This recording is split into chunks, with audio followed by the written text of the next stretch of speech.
ओम शांति। बहुत सारे भाई बहनों के भोग को लेकर के कमेंट्स आए हैं। बहुत सारे भाई बहनों ने कुछ प्रश्न पूछे हैं कि हम भी बड़े प्यार से परमात्मा पिता को भोग ऑफर करना चाहते हैं, क्योंकि जब उन्होंने इस अनुभव को सुना कि जब हम परम पिता परमात्मा को बड़े प्यार से भोग ऑफर करते हैं तो परमात्मा पिता उसमें बहुत सारी शक्तियां भरते हैं, हमें ढेर सारी ब्लेसिंग्स और दुआएं देते हैं, जिनकी वजह से हम अपने लक्ष्य तक बहुत आसानी से पहुंच पाते हैं। हमारे संकल्प भी सिद्ध होने लगते हैं। तो उनकी दिल हो रही है कि हम परमपिता परमात्मा को भोग ऑफर करें, परंतु हम जानते नहीं है कि किस विधि से परमात्मा पिता को भोग ऑफर किया जाता है, किस चीज का भोग लगाना चाहिए, क्या एक फिक्स समय होता है। इस प्रकार के अनेक प्रश्न पूछे गए हैं कि जब हम भोग लगाते हैं तो उस समय हमको क्या अनुभव करना चाहिए, कैसे अपना संकल्प परमपिता परमात्मा को देना होता है। तो ऐसे ही सब प्रश्नों का उत्तर लेकर के आज का क्लास लेकर के आए हैं। आशा करते हैं कि आप सबको आपके सभी प्रश्नों का संतोषजनक उत्तर मिलेगा। फिर भी आपका कोई प्रश्न रह जाता है तो आप निसंदेह निसंकोच कमेंट सेक्शन में लिख सकते हैं। तो सबसे पहले ये तो 100% सत्य है कि परमात्मा पिता के आशीर्वाद लेने के लिए, उनकी दुआएं लेने के लिए, उनसे शक्तियां लेने के लिए, उनको प्रसन्न करने का सबसे सुंदर और सहज तरीका है बड़े प्यार से परमात्मा पिता को भोग ऑफर करना। हमें देखा जाए तो भक्ति में भी शायद हम सब में भी कभी ना कभी तो किया होगा। जब भी हमें परमात्मा पिता से कुछ चाहिए होता था तो हम कहते थे आप हमारी इस इच्छा को पूर्ण कर दो, हमारे इस संकल्प को पूरा कर दो, तो हम आपको बड़े प्यार से इतने का भोग स्वीकार कराएंगे। देखा जाए वो सर्व समर्थ, सर्व शक्तिवान, पूरी दुनिया का पालनहार, सारे जग का रचयिता, क्या उसको हमारे कुछ चंद रुपये या कुछ थोड़ा सा भोजन या कोई वस्तु चाहिए? बिल्कुल भी नहीं, परंतु वो हमारी इसी इनोसेंस पर भी बलिहार चला जाता है। वो जब हमारी इस भावना और प्यार को भी देखता है ना, तो भी बदले में कुछ ना कुछ हमको अवश्य देता है। क्यों देता है? क्योंकि वो दाता है, वो कभी किसी का रख नहीं सकता है। जब हम उसको कुछ भी ऑफर करते हैं तो वो बंध जाता है हमको कई गुना देने के लिए। परमात्मा पिता ने तो अपने महावाक्यों में इतना तक वायदा किया है कि अगर कोई भी बच्चा मुझे रोज प्रतिदिन बड़े प्यार से भोग स्वीकार कराता है तो वो बच्चा चाहे कैसी भी परिस्थिति होगी दाल रोटी से वंचित नहीं हो सकता। मैं उसको भरपूर करने के लिए सदा काल के लिए बंध जाता हूँ। तो परमात्मा पिता को अपने प्यार में बांधने का, सदा भरपूर रहने का, अपने भंडारे और भंडारी को भरपूर रखने का, उनसे दुआएं लेने का सबसे सुंदर तरीका है भोग। वैसे भी देखा जाए कोई प्राप्ति हो या ना हो, हमारा तो पर्सनल ये मानना है कि हमको बड़ी प्यार से परमात्मा पिता को भोग तो ऑफर करना ही चाहिए, क्योंकि ये हम बच्चों का उनके प्रति रिगार्ड होता है। वो हमारे पालनहार हैं, उन्होंने हमें सब कुछ दिया है और उन्हीं के दिए हुए में से अगर हम उन्हें थोड़ा सा पहले ऑफर ही ना करें, क्योंकि वो हमारे सबसे बड़े हैं, तो हम बच्चों का ये फर्ज होता है कि हम कोई भी चीज को स्वीकार करने से पहले उन्हें ऑफर अवश्य करें। क्योंकि जब हम उनको ऑफर करते हैं तो उनका दिल प्यार और भावना से भर जाता है और वो हमें बदले में ढेर सारी दुआएं और आशीर्वाद देते हैं। हमें बहुत प्यारा सा सुंदर अनुभव याद आ रहा है जो हमारे परम आदरणीय दादी जानकी जी का है। कहते हैं एक बार दादी जानकी जी का शरीर बहुत अधिक बीमार हो गया था। डॉक्टर्स को लगभग लग रहा था कि अब दादी जी को शायद इस शरीर को छोड़ना पड़ेगा, क्योंकि साइंस के अकॉर्डिंग शारीरिक हालत ऐसी थी कि दादी जी का उस शरीर में रहना लगभग असंभव था और सबको ये निश्चित हो गया था कि दादी जी अब शायद बाबा की गोद में जाने वाले हैं। उस समय दादी जी ने ये इच्छा जाहिर की कि मैं बड़े प्यार से बाबा को, परम पिता परमात्मा को भोग ऑफर करना चाहती हूँ। क्योंकि दादी जी की इच्छा थी तो बहुत अधिक भावना से, बहुत शुद्धता और प्यार से बाबा के लिए भोग बनाया गया। उसे एक सुंदर सी थाली में सजाया गया और एक छोटी सी चौकी पर उस थाली को रखकर सुंदर से रुमाल से ढक कर के हॉस्पिटल में लाया गया। परंतु दादी जी की ये भी इच्छा थी कि मैं इस बेड पर बैठ करके बाबा को भोग स्वीकार नहीं कराना चाहती, मैं नीचे बैठ करके बाबा को भोग स्वीकार कराना चाहती हूँ। परंतु सभी डॉक्टर्स ने कहा, दादी जी शारीरिक हालत ऐसी नहीं है, आप नीचे नहीं बैठ सकते हैं। परंतु हमारी दादी जी की विल पावर को कौन नहीं जानता है, और दादी जी की विल पावर के आगे सबको हारना पड़ा। दादी पूरी हिम्मत रख करके नीचे बैठे और उन्होंने बड़े प्यार से बहुत समय लगाकर बाबा को बहुत सुंदर भावना के साथ भोग ऑफर किया। जब कमाल क्या हुआ, बहुत वंडरफुल बात क्या हुई कि उसके पश्चात दादी जी अपने आप उठे और उसके बाद वो संपूर्ण स्वस्थ हो गए। तो सबको बड़ा वंडर लग रहा था कि बाबा ने भोग में ऐसा क्या डाल दिया, दादी की ऐसी क्या बाबा से बातचीत हुई कि बाबा ने उनके अंदर ऐसी क्या शक्तियां भर दी कि दादी का मन के साथ साथ तन भी एकदम स्वस्थ हो गया। तो ये बिल्कुल सत्य है, भोग में वो पावर है जो हमारे तन और मन दोनों को स्वस्थ करती है, वो है जो हमारे संकल्पों को बहुत अधिक पावरफुल बनाती है। अगर हम एक बार आज ये निश्चय कर लें कि चाहे कुछ भी हो जाए, मैं बड़े प्यार से परमात्मा पिता को भोग ऑफर करूंगा ही, बिना उसको ऑफर किए मैं खुद भी स्वीकार नहीं करूंगा, तो देखना आपका जीवन बदलना आरंभ हो जाएगा। आपके घर का वातावरण इतना प्योर होने लगेगा, आपका मन इतना शुद्ध और शक्तिशाली होने लगेगा, आपकी स्मरण शक्ति, आपकी एकाग्रता शक्ति बढ़ने लगेगी। आप किसी भी लक्ष्य को बिना मेहनत के आसानी से अपने नजदीक ला पाएंगे। तो सच में भोग की महत्वता तो बहुत अधिक है, अगर हम उसका वर्णन करेंगे तो शायद पूरा दिन लग जाएगा, फिर भी हम भोग के महत्व को शायद आप तक नहीं क्लियर कर पाएंगे। फिर अब प्रश्न उठता है कि हमें किस रीति से बाबा को भोग ऑफर करना है। देखिए, ये तो निश्चित है कि अगर हम सच्चे दिल से परमात्मा पिता को भोग स्वीकार कराना चाहते हैं तो हमें उनके लिए सिर्फ और सिर्फ शुद्ध और सात्विक भोजन ही बनाना होगा। बाबा कभी भी किसी भी तामसिक वस्तु को स्वीकार नहीं करेगा। अगर हम चाहते हैं हमें बाबा की ब्लेसिंग्स मिले, दुआएं मिलें, तो हमें बाबा के लिए सात्विक भोजन ही तैयार करना होगा। जिन घरों में शुद्ध और सात्विक भोजन बनता है वहाँ तो किसी भी प्रकार की कोई प्रॉब्लम नहीं है, परंतु कुछ घर ऐसे हैं जहाँ प्याज और लहसुन बनता होगा, या कुछ घरों में तो पूरी तरह से तामसिक भोजन भी बनता है। उस हालत में हम क्या कर सकते हैं? अगर आपके घर में प्याज और लहसुन बनता है तो आप बड़े प्यार से बाबा को भोग ऑफर करिए। कैसे कर सकते हैं? आप बड़े प्यार से बाबा के लिए कुछ बर्तन लेकर के आइए।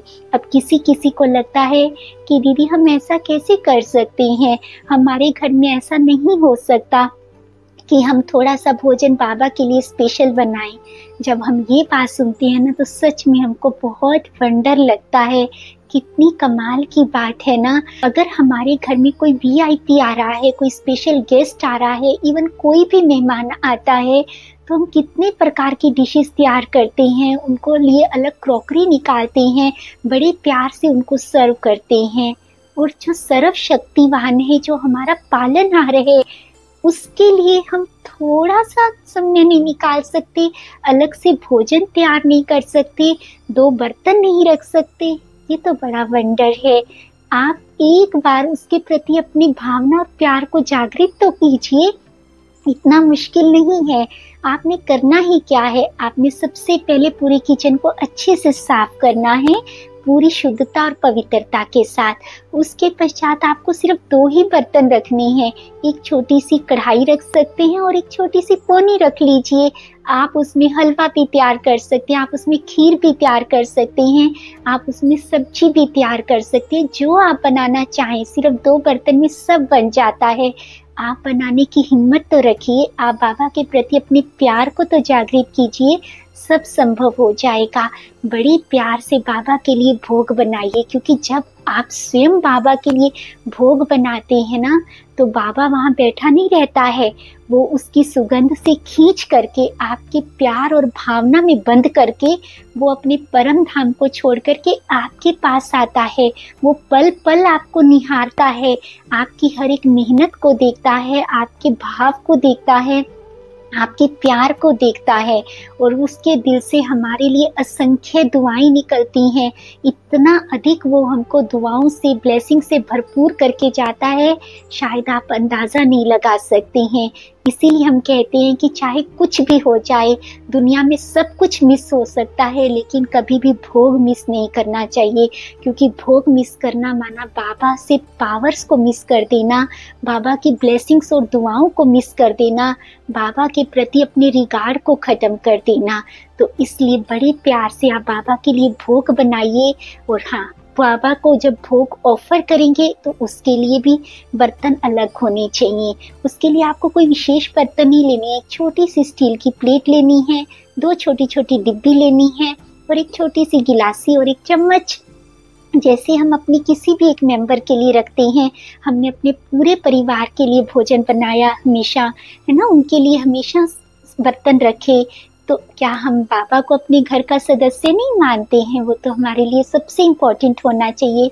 तो उनके लिए भी बड़े प्यार से भोग भी बनाइए, बर्तन भी रखिए और उसमें बर्तनों में उसमें डालिए भोग को और बड़े प्यार से उसको एक सुंदर से रुमाल से ढकिए और फिर बाबा के सन्मुख लेकर के जाइए और बड़े प्यार से बाबा को देखिए। और हमको भोग इस दुनिया में बाबा को ऑफर नहीं करना, हम एक बहुत सुंदर दुनिया में चलेंगे जहाँ हम बाबा को भोग स्वीकार कराएंगे, क्योंकि हम चाहते हैं कि उस भोग में संपूर्ण बाबा की शक्तियाँ शामिल हो। और इस दुनिया में अगर हम भोग स्वीकार कराएंगे तो इस दुनिया का वायुमंडल अवश्य प्रभावित करेगा, इस दुनिया की बातें याद आएंगी। तो जब हम भोग को बाबा के सन्मुख रखेंगे तो मन और बुद्धि से हम एक बहुत सुंदर दुनिया में चलेंगे। क्या फील करेंगे कि जैसे मैं एक बहुत प्यारा एंजल जिसके मस्तक पर बहुत सुंदर सितारा जगमगा रहा है, मैंने बहुत सुंदर से रुमाल से ढकी हुई उस थाली को उठाया है और मन से मैं चला हूँ बहुत एक सुंदर दुनिया में। कौन सी दुनिया?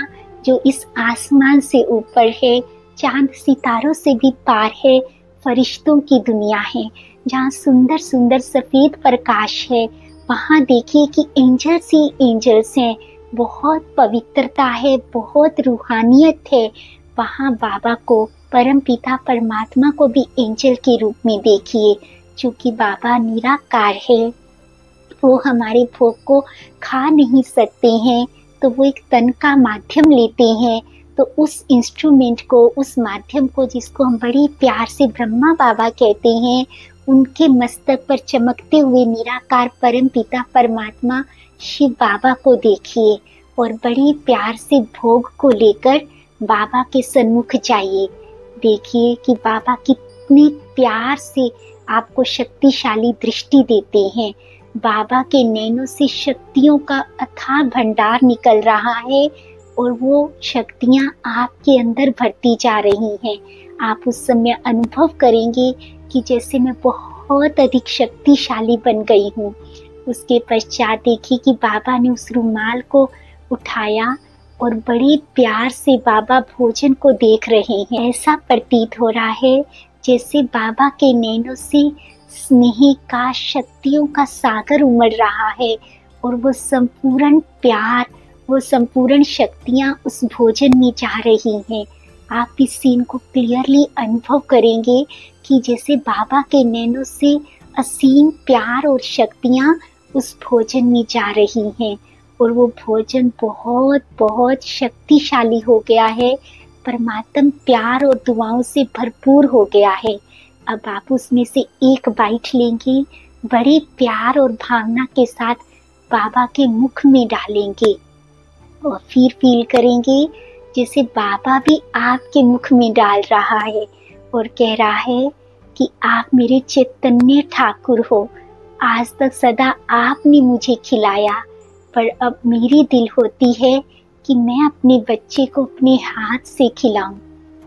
सच में इससे सुंदर अनुभव कोई नहीं हो सकता कि स्वयं भगवान सर्वशक्तिवान प्यार का सागर अपने हाथ से हमें खिला रहा है। तो इसीलिए जब जब हम भोग को मिस करते हैं, हम इस अतीन्द्रिय सुख को, इस असीम शक्तियों के भंडार को, इस असीम प्यार को मिस करते हैं। इसलिए कभी भी भोग को मिस नहीं करना है। फिर बड़े प्यार से बाबा से संपूर्ण भोजन को ग्रहण करने के पश्चात, बाबा का दिल से धन्यवाद करने के पश्चात आप उस भोग को लेकर के इसी दुनिया में आएंगे, फिर से अपनी इसी बॉडी में प्रवेश करेंगे और बड़े प्यार से उस भोग को बाकी भोजन में मिलाएंगे। कभी भी प्याज और लहसुन वाले भोजन में इस भोग को शामिल नहीं करना, अन्यथा वो सब शक्तियाँ, सब वरदान, सभी पावर्स निष्फल हो जाएंगे। तो आप इस भोजन को सदैव शुद्ध सात्विक भोजन में ही शामिल करना और अपने परिवार के सभी सदस्यों को बड़ी प्यार से प्रसाद के रूप में ग्रहण कराना। अब प्रश्न उठता है, अगर घर में तामसिक भोजन बनता है या कुछ कुमार हैं, कुछ बच्चे हैं जो भोजन नहीं बना सकते, तो उनके लिए क्या है?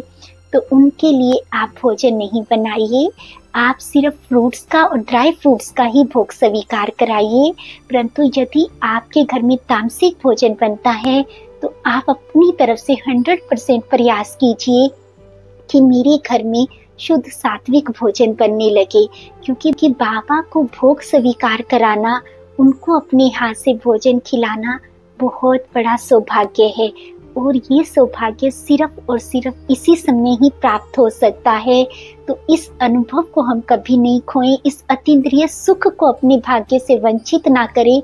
इसीलिए आप हर संभव प्रयास कीजिए कि आपके भंडारे में सदैव शुद्ध सात्विक भोजन ही बने। इसके लिए आप योग का अभ्यास कर सकते हैं, आप मैं परम पवित्र आत्मा हूँ इस सम्मान की प्रैक्टिस कर सकते हैं। आप बाबा से भी रिक्वेस्ट कर सकते हैं कि बाबा कुछ तो ऐसा करो कि मेरे भी घर का वातावरण शुद्ध हो जाए, मेरे घर में भी सात्विक भोजन बनने लगे, क्योंकि इस मौके को हमको गंवाना नहीं है, अपनी तरफ से हर संभव प्रयास करना है। अगर हम रोज बड़ी प्यार से परमात्मा पिता को भोग स्वीकार कराते हैं तो हमारा भंडारा, हमारी भंडारी सदैव भरपूर रहते हैं, घर के वातावरण में सात्विकता रहती है, संबंधों में मिठास आनी आरंभ हो जाती है, हमारे सभी लक्ष्य सिद्ध होने लगते हैं, हमारी मेहनत कम हो जाती है और सफलता हमको अधिक मिलने लगती है।